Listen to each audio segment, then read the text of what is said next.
ونسلم علی رسولہ الکریم اما بعد فاعوذ باللہ من الشیطان الرجیم بسم اللہ الرحمن الرحیم ویوم نحشرهم جميعا ثم نقول للذین اشرکوا مکانکم انتم وشرکاؤکم فزیلنا بینہم وقال شرکاؤہم ما کنتم ایانا تعبدون۔ اور جس دن ہم ان سب کو جمع کریں گے پھر ہم مشرکوں سے کہیں گے تم اور تمہارے شریک سب اپنی اپنی جگہ ٹھہریں، پھر ہم ان کے درمیان پھوٹ ڈال دیں گے اور ان کے شریک کہیں گے تم ہماری عبادت نہیں کرتے تھے۔ فکفیٰ باللہ شہیدا بیننا وبینکم ان کننا عن عبادتکم غافلین، پس ہمارے اور تمہارے درمیان اللہ کافی گواہ ہے کہ بے شک ہم تمہاری عبادت سے غافل تھے۔ ہنالک تبلو کل نفس ما اسلفت وردوا الی اللہ مولاہم الحق وضل عنہم ما کانوا یفترون۔ اس وقت ہر شخص اپنے بھیجے ہوئے اعمال کے نتیجے میں مبتلا ہوگا، وہ سب اللہ کی طرف لوٹا دیے جائیں گے جو ان کا مالک حقیقی ہے، اور وہ جو کچھ بہتان باندھتے رہے تھے ان سے گم ہو جائیں گے۔ ان آیات مقدسات کا خلاصہ یہ ہے، آج اس روئے زمین پر جتنے بھی مشرکین ہیں اور ان کے معبودان باطلہ ہیں، یہ آپ کے پڑوس میں انڈیا ہے، ان کے 3.5 کروڑ دیوی دیوتا ہیں، 3.5 کروڑ دیوی دیوتا ہیں جن کو یہ پوجتے ہیں، اور ان سے پہلے آتش پرست رہے، ستارہ پرست رہے، سورج پرست رہے، نیچری رہے۔ یہ ایک بہت طویل لسٹ ہے۔ اللہ ارشاد فرماتا ہے ان سب کو اکٹھا کیا جائے گا، ان کے پجاریوں کو بھی اکٹھا کیا جائے گا، اور اللہ تعالیٰ پوچھے گا ہاں بھائی یہ جتنے بھی ان کے معبودان باطلہ ہیں، جھوٹے بت ہیں، ان سے پوچھے گا ہاں بھائی تم نے کیوں قوم کو گمراہ کر دیا، اپنی باتوں پہ لگا دیا؟ تو وہ کہیں گے یا اللہ ہم نے کوئی نہیں ان سے کہا کوکا تھا، ہم تو ان کو جانتے ہی کوئی نہیں، یہ کون ہے ہم تو جانتے ہی کوئی نہیں۔ جس پجاری نے ساری زندگی اس کی رضا اور رغبت کے لیے ان کی عبادت کی، اور کئی عجیب میں نا حیران ہوتا ہوں بعض مرتبہ کہ ان کے اندر اتنی عقل بھی نہیں ہے جتنی جانور کے اندر عقل ہوتی ہے۔ میری گلی کا کتا ہے نا جی، اس کتے کو میں ایک پیالے میں پیشاب ڈال کے دوں، ایک پیالے میں دودھ ڈال کے دوں، تو میری گلی کا کتا اتنا سیانا ہے وہ پیشاب نہیں پیے گا، وہ دودھ پیے گا۔ میرے گلی کے کتے کی جتنی ان لوگوں کی عقل نہیں ہے، یہ گائے کا دودھ چھوڑ کر پیشاب پی رہے ہیں، عبادت کر رہے ہیں اس کی، اور اس کے پیچھے کتنے قتل کر دیے۔ یہ کہتے ہیں گائے ہماری ماں ہے۔ واہ بھائی واہ، کیا ماں ہے! اللہ نے ہمیں انسان بنایا ہے، ہمارے ماں باپ بھی انسان ہیں، ہماری اولاد بھی انسان ہے، ان کے ماں باپ پتہ نہیں یہ کون سی نسل ہے، کدھر ان کا دماغ چل رہا ہے۔ اور کل قیامت والے دن یہ جب دونوں اکٹھے ہوں گے، جن کی یہ پوجا کر رہے ہیں وہ انکار کر دیں گے یا اللہ ہم نے کوئی نہیں کہا تھا، ہم تو جانتے ہی نہیں یہ کون کیا بلائیں۔ اللہ وحدہ لا شریک کل قیامت والے دن دونوں کو اکٹھا کرے گا، وہ انکار کریں گے۔ آج ان سے پوچھے نا کہ آپ بتوں کو کیوں پوچھتے ہیں، تو وہ کہتے ہیں کہ ہم اس لیے پوچھتے ہیں کل قیامت والے دن اللہ کی بارگاہ میں یہ ہماری شفاعت کریں گے۔ کوئی بت شفاعت نہیں کرنے والا کل قیامت والے دن۔ یہ جتنے بھی خود ساختہ معبودان باطلہ ہیں، یہ تمام کے تمام کسی کے پاس کوئی بھی شفاعت کا حق نہیں ہوگا۔ یہ موضوع ایک الگ ہے، معبودان باطلہ کی شفاعت کا موضوع بالکل الگ ہے، رسول اکرم صلی اللہ علیہ وسلم کی شفاعت کی بات بالکل الگ ہے۔ اس کو اس کے ساتھ ملانا علمی خیانت ہے کہ آیات تو میں یہ پڑھوں اور انکار ان سے میں رسول اللہ صلی اللہ علیہ وسلم کی شفاعت کا کروں، یہ سراسر علمی خیانت ہے۔ اور ایک جو علمی ڈاکو ہے، علمی دہشت گرد، وہ یہ موازنہ کر سکتا ہے کہ بتوں کا اللہ کے محبوبوں کے ساتھ موازنہ کر دے۔ یہ علمی دہشت گرد کر سکتا ہے، کوئی انسان کا بچہ یہ عالم دین نہیں کر سکتا۔ بت ہے، اللہ کا نبی ہے، وہ ایک الگ وہ زندگی ہے، تو میں انشاءاللہ اس پر بھی تفصیل سے میں عرض کروں گا، لیکن آج صرف یہ معبودان باطلہ کے بارے میں۔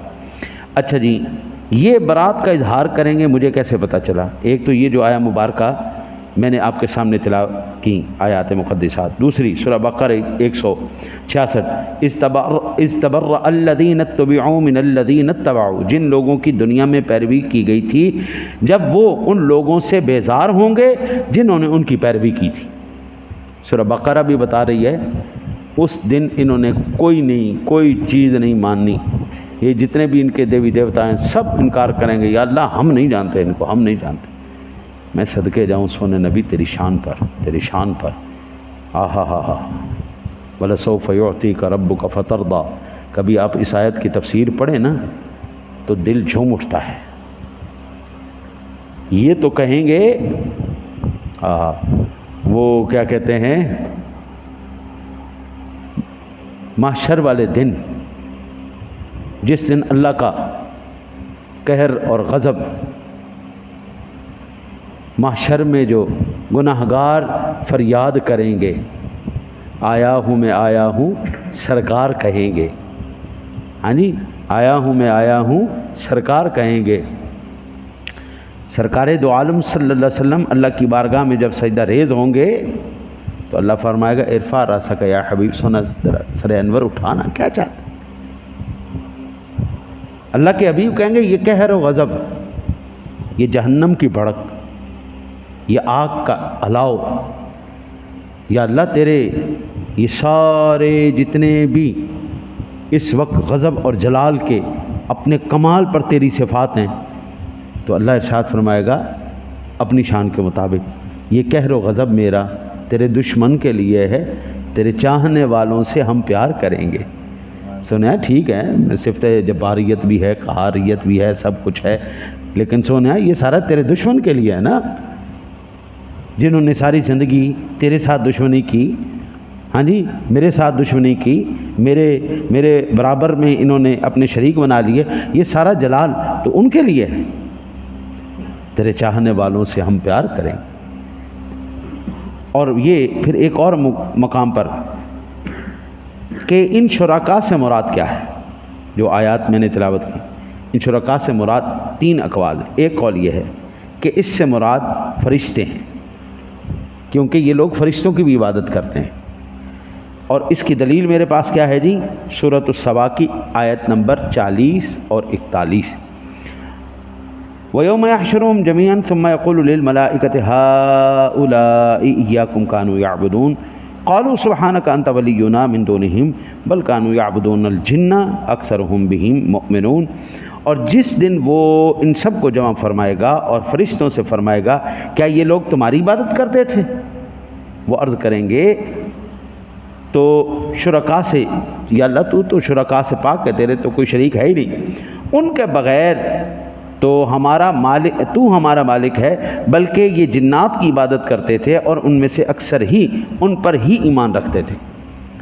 یہ جتنے بھی کہتے ہیں نا جی ہم جبریل کی عبادت کرتے ہیں، میکائیل کی عبادت کرتے ہیں، یا ان اور جتنے بھی انہوں نے فرشتوں کے نام بنائے ہوئے ہیں، دراصل یہ فرشتے ہیں ہی نہیں، یہ جنات ہیں، گمراہ شیطان جنات ہیں، جنہوں نے فرشتوں کے نام ان کو بتا کے اور اپنی عبادت کروا رہے ہیں۔ اور یہ قرآن بتا رہا ہے کہ وہ جن کہتے ہیں، جن تو ہے ہی جھوٹا ہوتا ہے نا جی، جھوٹ ہی بولتے ہیں، شیطان ہمیشہ جھوٹ ہی بولتا ہے، اور اللہ ماشاءاللہ ایمان والے جنات ہوں اور وہ اسلام کی پیروی کرو، ورنہ اکثریت ان میں گمراہی ہے۔ وہ جنات نے ان کو یہ بتایا ہوا ہے کہ ہم خدا ہیں، ہم فرشتے ہیں، پتہ نہیں کیا کیا، اس کی یہ عبادت کرتے ہیں۔ دوسرا قول یہ ہے کہ ان شرکاء سے مراد فرشتے نہیں، بلکہ ان آیت میں جو خطاب ہے وہ تحدید اور وعید پر مشتمل ہے، ملائکہ مقربین کے مناسب نہیں، اور اس آیت میں شرکاء سے مراد بت ہیں، ٹھیک ہے نا جی۔ ایک تو یہ فرشتوں والی، دوسرے ہے کہ نہیں اس سے مراد فرشتے نہیں، فرشتے ایسے نہیں ہوتے کہ وہ اپنی آ کے باتیں کرواتے پھریں، ایسا نہیں ہوتا، اس سے مراد بت ہیں۔ اگر اس سے مراد بت ہے تو یہ جتنے بھی بت ہیں یہ سارے 3.5 کروڑ دیوی دیوتا ہیں ان کے، یہ سارے تخیلاتی اور تصوراتی، کوئی حقیقت تو ہے نہیں نا ان کے پیچھے سب۔ تو یہ کیسے ممکن ہے حضرت جی ایک بت میں نے بنایا، یہ اس طرح کا وہ بناتے ہیں شیو لنگ، ہاں جی اس کی پوجا کرتے ہیں، ہاں جی اب یہ کیسے ممکن ہے یہ بولنا شروع کر دے؟ یہ تو پلاسٹک کا ہے یا مٹی کا ہے یا کسی اور بلا کا ہے، یہ کیسے ممکن ہے یہ بولنا شروع کر دیں؟ تو کل قیامت والے دن اللہ تعالیٰ ان کو طاقت دے گا بولنے کی۔ بولو بھائی، اللہ وحدہ لا شریک صرف نطق پیدا کرے گا ان کے اندر، اللہ تعالیٰ ان میں حیات، عقل اور نطق پیدا کرے گا، یا صرف ان میں نطق، یا تو یہ ہے کہ اللہ ان کو بالکل زندہ کرے گا اسی طرح باشعور عقل جس طرح انسان ہے اس طرح کر دے گا، یا صرف اللہ ان کو صرف بولنے کی طاقت دے دے گا۔ بولو بھائی۔ تیسرا قول یہ ہے کہ شرکاء سے مراد ہر وہ ذات ہے جس کی اللہ کو چھوڑ کر پرستش کی گئی، خواہ وہ بت ہو، سورج ہو، چاند ہو، انسان ہو، جن ہو یا فرشتہ ہو۔ مزے کی بات آ گئی، تھوڑے دن پہلے نا جی ماضی قریب کے اندر جب یہ آیا تھا، ٹرمپ آیا تھا انڈیا میں، ہے جی، اور اس نے وہ بڑا اسٹیڈیم بنا کے تو بڑا VIP استقبال کیا ہے مودی نے، اور اس کے اندر یہ کہہ رہا تھا اب کی بار ٹرمپ سرکار، اور عقل کے اندھوں نے وہ ٹرمپ کا ہی بت بنا کے اس کی عبادت شروع کر دی۔ مت ماری گئی نا جی انہوں نے، آپ دیکھیے گا وہ ٹرمپ کے باقاعدہ انہوں نے پتلے بنا کے اس کی عبادت شروع کر دی، دودھ کے ساتھ، اس کو دودھ کے ساتھ، کیسر کے ساتھ، اور پتہ نہیں کیا کیا چیزوں کے ساتھ اس کے پتلے کو وہ نہلا رہے تھے اور نہلا کے اس کی عبادت کر رہے تھے۔ ہوں جہڑے نا ٹرمپ نے وہ 25-30% انہوں نے ٹیرف لایا تو باں باں کر اٹھے جے، ہوں اسی ٹرمپ کو گالیاں نکال رہے ہیں۔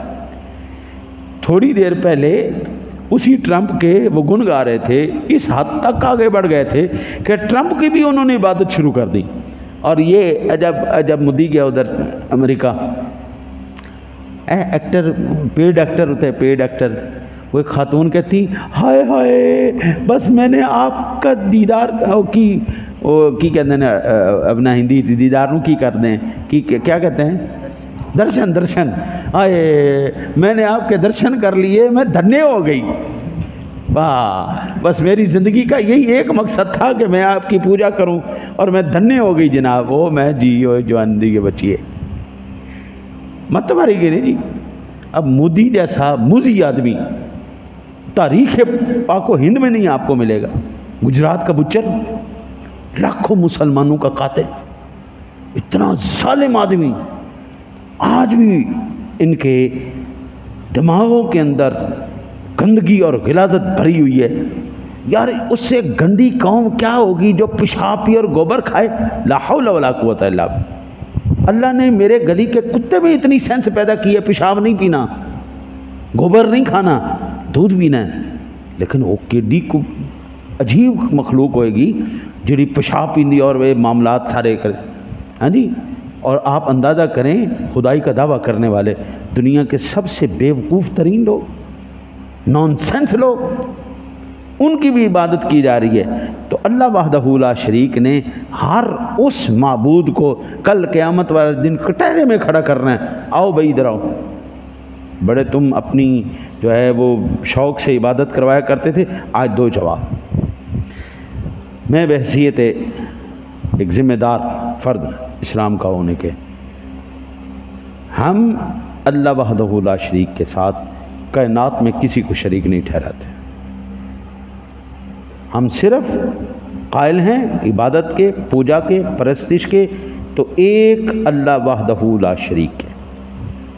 ہم کائنات عالم میں سب سے زیادہ عزت، احترام، ادب، محبت جناب محمد الرسول اللہ صلی اللہ علیہ وسلم کی ذات گرامی سے کرتے ہیں۔ ہم کائنات میں، مخلوقات میں حضور جیسا کسی کو نہیں مانتے۔ یا صاحب الجمال و یا سید البشر من وجهک المنیر لقد نور القمر لا يمکن الثناء کما کان حقہ بعد از خدا بزرگ توئی قصہ مختصر۔ اگر آج آقا جی کا فرمان آ جائے، میں اپنی جان، میں اپنے اولاد کی جان، اپنے ماں باپ کی جان آقا جی کے قدموں پہ نچھاور کر دوں گا، ہم اس حد تک جنونی کیفیت میں حضور سے پیار کرتے ہیں، لیکن ہم حضور کو خدا نہیں مانتے۔ محبت اور چیز ہے، عبادت اور چیز ہے، اطاعت اور چیز ہے، عبادت اور چیز ہے۔ ہم رسول اللہ صلی اللہ علیہ وسلم کی اطاعت کرتے ہیں، عبادت نہیں کرتے۔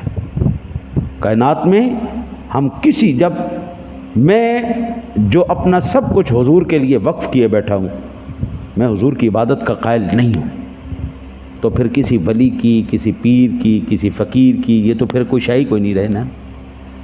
پھر ہم ان کی عبادت کا کیسے تصور کر سکتے ہیں؟ عبادت صرف اللہ کی، باقی احترام ہے، اطاعت ہے، محبت ہے، پیار ہے، جانثاری ہے، بھائی وہ حضور کے لیے۔ ہم کسی کو نہیں۔ اہل سنت کا ایک ہی نظریہ ہے۔ یہ جتنے بھی ہمارے اوپر الزام لگائے جاتے ہیں، یہ علمی دہشت گرد لوگ یا جن کو علم کا ہیضہ ہو جائے وہ لوگ ہم پر لگاتے ہیں۔ ایک بات۔ دوسری بات، ہم کسی جاہل، بھنگی، چرسی اور کسی کے فعل کو اہل سنت کا عقیدہ نہیں کہتے۔ کچھ چادریں لے کے ڈھول بجانا شروع کر دے، دھمال ڈالنا شروع کر دے، یہ بالکل اہل سنت کا عقیدہ اور نظریہ نہیں ہے۔ کوئی درباروں پر جا کے سجدہ شروع کر دے، یہ اہل سنت کا بالکل نظریہ، اور کوئی جو ہے کسی کو معبود سمجھ کر کسی سے التجا کرے، استغاثہ کرے، یہ اہل سنت کا بالکل نظریہ اور عقیدہ کوئی نہیں۔ وہ تمام حضرات اولیاء اللہ جن کی شہرت ہے، جو اللہ کی بارگاہ میں مقبول ہیں، ہم ان کا احترام کرتے ہیں۔ وہ اللہ کے بندے تھے، ہم ان کے مزارات پر جا کر ایصال ثواب کرتے ہیں، ہم ان کی عبادت پوجا نہیں کرتے۔ تیسری بات، ہم کسی لسوڑی شاہ، کسی بسوڑی شاہ، کسی اٹ پیر، کسی وٹا پیر، کوئی کتا پیر، ہم کسی کو نہیں مانتے۔ ہم اس کو اللہ کا ولی مانیں گے الذین آمنوا وکانوا یتقون، جو قدم بقدم رسول اکرم صلی اللہ علیہ وسلم کے نقش قدم پر چلے، شریعت مطہرہ پر عمل کرے، ہم اس کو اللہ کا ولی مانتے ہیں۔ ہم کرامت سے کسی کو ولی نہیں مانتے، ہم استقامت سے اللہ کے ولی مانتے ہیں۔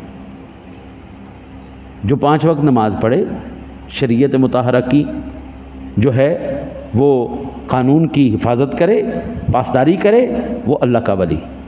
میرے والد گرامی رحمۃ اللہ تعالیٰ علیہ، آپ نے واقعہ سنایا کہ حضور سیدی شیخ الحدیث رحمۃ اللہ تعالیٰ علیہ کے پاس ایک شخص آیا اور وہ کہنے لگا کہ حضور میں آپ کے شرف فیض چاہتا ہوں، آپ کے پاس رہنا چاہتا ہوں، آپ کے شب و روز دیکھنا چاہتا ہوں۔ آپ نے کہا ٹھیک ہے۔ رہا کچھ 10 سال تک رہا، 10 سال رہا، پڑھتے رہے، کافی طویل پڑھائی۔ 10 سال کے بعد وہ اب جانے لگا نا جی، تو کہنے لگا حضرت میں یہاں سے بڑا مایوس ہو کے جا رہا ہوں۔ کہا کیوں؟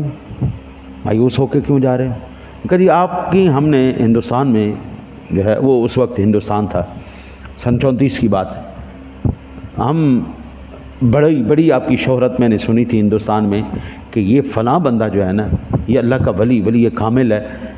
میں 10 سال آپ کے پاس رہا ہوں، میں نے آپ کی ایک کرامت نہیں دیکھی۔ آپ مسکرائے، آپ نے فرمایا اللہ کے بندے 10 سال تو میرے پاس رہا ہے، مجھے صرف یہ بتا ان 10 سالوں کے اندر میں نے کبھی غیر شرعی کام کیا ہے؟ غیر شرعی کام کیا ہے؟ کہ جی نہیں۔ میں نے کبھی اللہ اور اس کے رسول کی مخالفت کی؟ کہ جی نہیں۔ میں نے کبھی اس کی جو احکامات ہیں ان کا مذاق اڑایا؟ کہ جی نہیں۔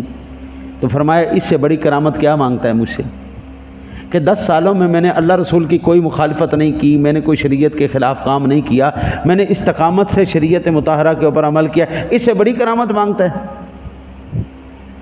ہم سمجھتے کہ جو فضاؤں میں اڑے، جو پانیوں پہ چلے، ہاں جی، جو اس طرح کے شعبدے دکھائے، وہ اللہ کا ولی ہوتا ہے۔ اللہ کا ولی وہ نہیں ہوتا، اللہ کا ولی وہ ہوتا ہے جو استقامت سے شریعت مطہرہ کے اوپر عمل کرے۔